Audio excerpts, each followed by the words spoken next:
Here's your Farm and Ranch Report from the Montana Ag Network.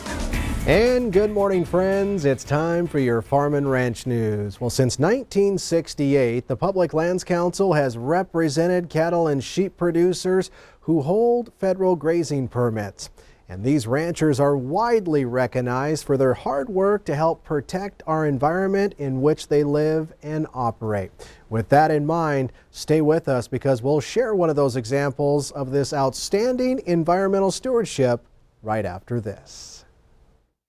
Get ready for fall with this exclusive Cooper Tire offer only from Tire-Rama. Buy a set of qualifying Cooper tires between September 9th and October 19th and receive up to a $100 rebate instantly. Choose from a wide selection of Cooper tires, including the Discoverer SRX, ST Max, STT Pro, and AT3 line, as well as a highly rated CS5.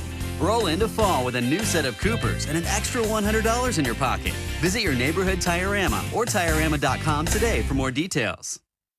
Roots, they anchor CHS to Montana. CHS is your partner for feed, for fuel, for agronomy, for grain. CHS is the largest agricultural cooperative in the world. CHS leads because our owners know this land and know how to make the most of this modern farming world. CHS is your cooperative. CHS, creating connections to empower agriculture.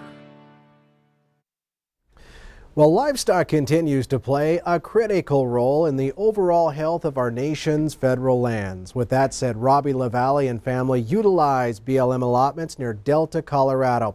And she says the native grasses, along with the flowering forbs and brush on these federal allotments, have evolved with grazing and provide multiple benefits.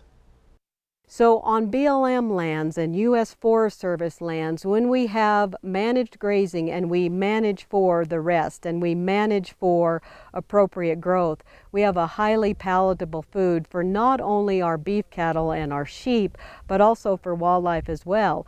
And we're able to take this carbon source and utilize it to provide a high quality protein source for not only here locally, but for the U.S. as a whole. Mark Rober's family has been ranching in western Colorado for 6 generations.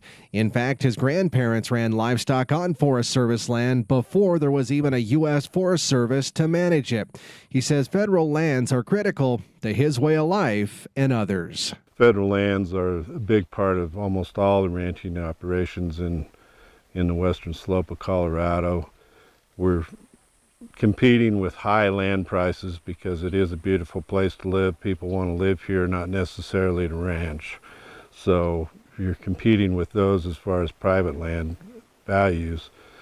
So without the federal lands, my guess is ranching wouldn't exist in western Colorado. Robbie says ranchers who utilize our nation's federal lands take their jobs very seriously in managing these BLM and Forest Service grazing allotments. We do. We highlight our BLM.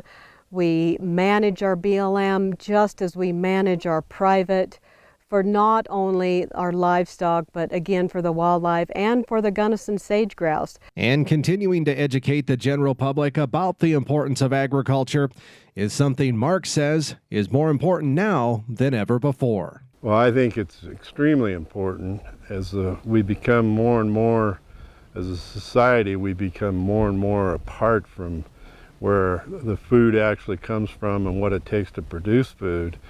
I think it becomes more important all the time that we continue to educate and advocate how important agriculture is, not just to mankind, but to the well-being of the earth. And as luck would have it, public lands ranchers from near and far are actually meeting this week in Great Falls for their annual meeting.